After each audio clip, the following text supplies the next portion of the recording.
Ugh, I hate that.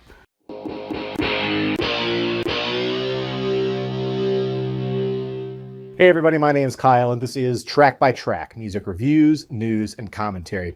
Today I want to revisit a topic that we touched on a little bit in a recent video, and that's music packaging for physical media products, CDs, vinyl. It's especially important for us to talk about something like that in this digital age where the majority of music is consumed via streaming services like Spotify or Apple Music. When I did a video a couple of weeks ago about the new Prince Deluxe Edition for Around the World in a Day, I had a lot of negative things to say about the way that this so-called Deluxe Edition was packaged. Very disappointing aspects of this, and you can go watch that video to see my comments on that. I won't rehash them here. But the important thing here is that to me and to a lot of people who still buy physical media, the packaging matters. There were a number of people who commented on that video and said, who cares? It's the music that matters. Absolutely, the music matters. And music has mattered to me for decades as a music collector. I mean, you can see on the wall behind me, there's thousands and thousands of CDs back here. And the music on all of that matters to me tremendously. But now that we live in this digital age where the music has been, ever since the Napster kind of arrived, it's sort of devalued music to the point where everybody kind of sees it as something that's free because you can just get it digitally. You can download it or stream it. When you buy a physical product, a CD or an LP, you're making a commitment to that music in a way that's kind of special and unique. And I think that the record companies and the artists should be respecting the fans that are still doing that, who are still going to the store or even going online and ordering these things to say, I want to own that album. I want to have that physical object, that physical media to add to my collection and listen to my CD or my vinyl. And of course, nowadays, even cassettes and 8-tracks are back. So I think that the commitment that many fans are making to physical media should be respected a lot more than what we're seeing in today's physical releases. The Prince CD was a great example of that. So what I want to do today is I want to talk about just looking at the year that we're just wrapping up here, 2025.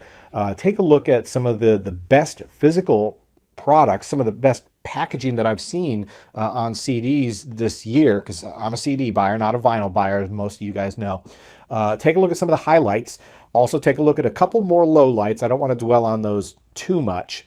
And just also talk about the state of what is the status quo for physical packaging, because a lot of people talked about cardboard cases, and a lot of people had a lot of complaints about cardboard cases in the comments on that on the Prince CD. So what's really interesting is I made a comment about this in response to a number of people, is that in 2025, I purchased, I don't know, I think close to 100 CDs to add to my collection.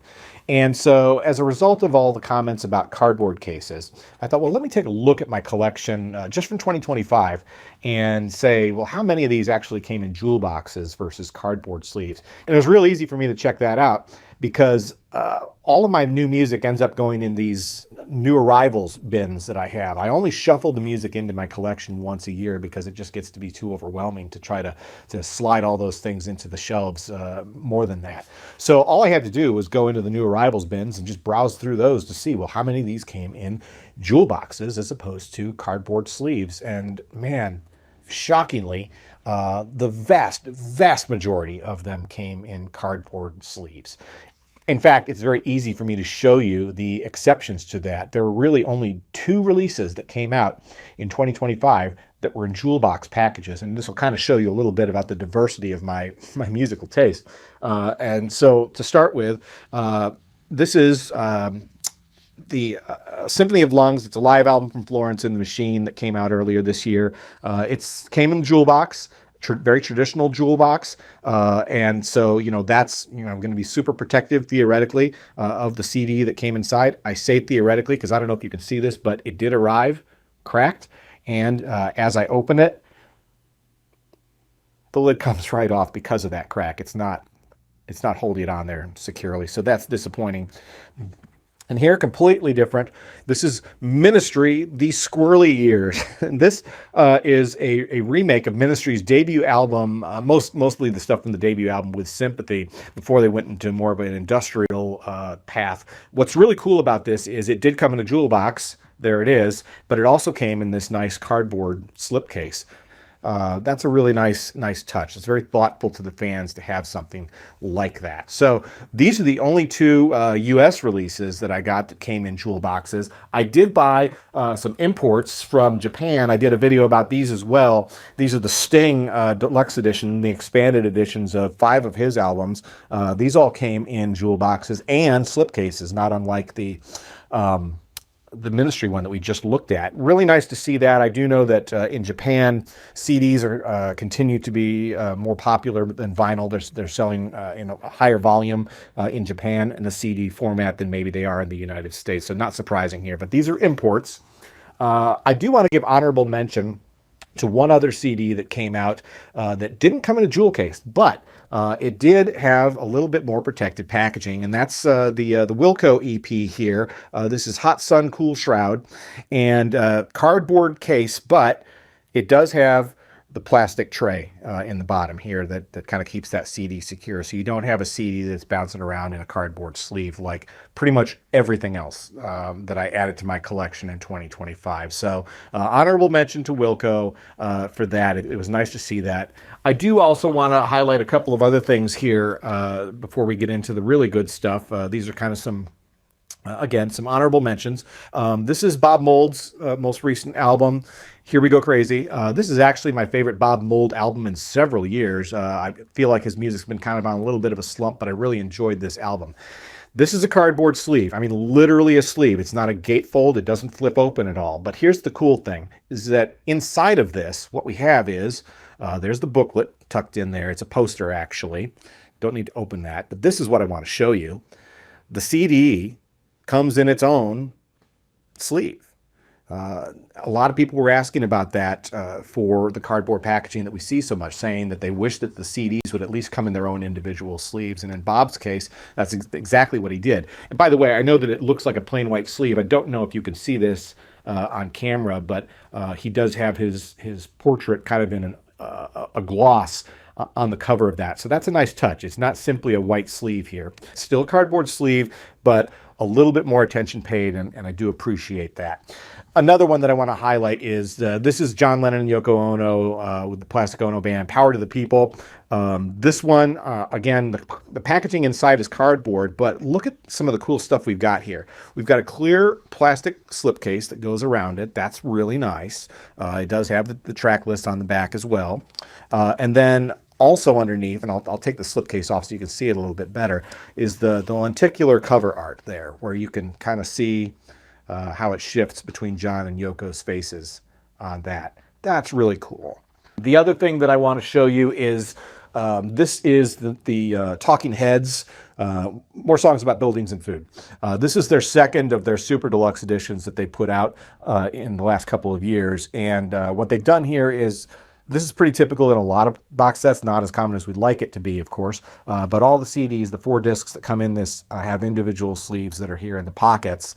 I'm glad that they went that route, because that is an upgrade, of course, from what they did with the Talking Heads 77 that came out last year. And here, the discs are just on pegs inside of the cover. I hate that.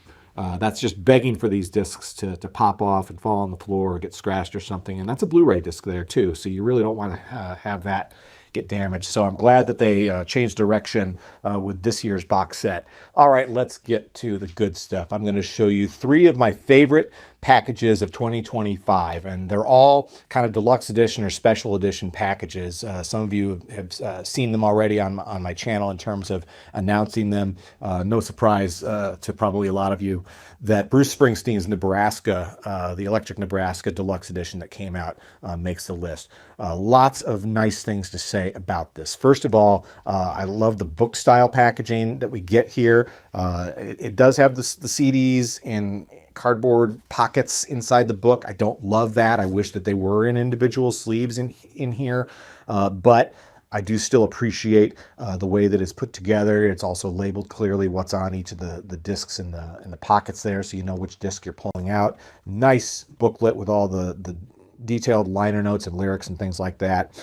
We do get, oddly, not oddly, I guess, but this seems to be fairly common in a lot of these deluxe editions, is sometimes the Blu-rays or DVDs will get a little bit better treatment. So it does come in its own sleeve. But then once we flip that over and get back to the CDs, the music discs here, just in pockets. But I really like how Bruce Springsteen's packaged the Electric Nebraska Deluxe Edition here. So thumbs up for that one. Also, this is the new Florence and the Machine CD that came out not too long ago. Everybody Scream is the name of it. Oddly, not on the spine. It doesn't say it. Got these interesting runes here. But this deluxe edition is in a nice hardcover book style package. Really like this. It's got a very nice book with lots of color pictures and art, lyrics and things like that. CD, again, in a sleeve in the book cover. I don't love that, but at least what we're getting here with this is something that's a little bit more thought and making it into something special for the people who do want to buy a physical product. And in addition to having the nice packaging for this deluxe edition does also have extra tracks on the CD. We've got the chamber versions of several of the songs from the album. Chamber versions meaning it's played with like a small chamber orchestra. So those are really cool, worth checking out if you haven't had an opportunity to do that. I like this album a lot. I like the way that they packaged it with the deluxe edition and then having the extra music on it. All around, big thumbs up from me to Florence and the Machine for the deluxe edition of their new album this year. Finally, another deluxe edition of a reissue of an album, and this is probably my favorite packaging of the year. It's not perfect, but I do like it a lot, and that's KT Tunstall's deluxe edition of Eye to the Telescope. This is a 4 CD edition of her debut album, and there's a lot of cool things that I can say about this. So first of all, it comes in a slipcase that slides right off of there. So that's a nice touch there. I'm going to just set that aside. And then here what we have is this multi-panel fold-out style packaging. Lots of nice artwork there. As you can already see, the discs are in pockets inside the case. Not my favorite thing in the world, but it is beautifully done here. And the discs have nice artwork on them too. Then we do have, this is another thing that's fairly common with a lot of the book style packages and multi-panel packages like this. We do have all the credits and things like that here in the middle. And then there's another CD pocket there. But beautifully done. And the music's great. I mean, again, people talk about, well, what's the most important thing? It's the music. You know what? This is fabulous. Her debut album was great. They've added so much extra material to this. All the B-sides, the BBC sessions, the live stuff. And if you haven't heard KT Tunstall's live stuff, it's absolutely worth checking out. I really love this deluxe edition from KT Tunstall. The packaging, the music, everything. I feel like this one's a home run. And I wish more people would kind of pay attention to that kind of quality. And that's really what it's about to me, is I wish that there'd be more attention paid to the quality. People like me, and probably a lot of you who are watching this video, are still buying physical product. You know, it's not cheap to go out and buy a deluxe edition, especially of an album that you really love. So if you're going to make that kind of an investment, you deserve to be respected by the record companies by giving you something that's of higher quality than something that feels just tossed together, like the Prince Around the World in a Day so-called deluxe edition that has so many flaws in the packaging, not to mention the contents of it, since it didn't even have any vault tracks on it. Very much one of the most disappointing deluxe editions that I've added to my collection in recent years. So what do you think about physical packaging of CDs and LPs? What are your preferences as far as jewel boxes versus cardboard sleeves? Do you like the larger style packages like I showed you with the Talking Heads, or the big boxes like the Beatles Deluxe Edition? Some of those came in. Or would you rather have something that's a little bit more compact? Do you want individual sleeves for the CDs? Or are you cool if they're just attached somehow to the pockets inside of the cases there? Let me know what you think down in the comments section below. Once again, my name's Kyle, and this has been Track by Track. If you like this video, please be sure to give it a thumbs up and check out some of these other videos below that I think you might also enjoy. And of course, be sure to click subscribe, because true music fans always want new releases the day they come out. Thanks for watching, and I'll see you next time.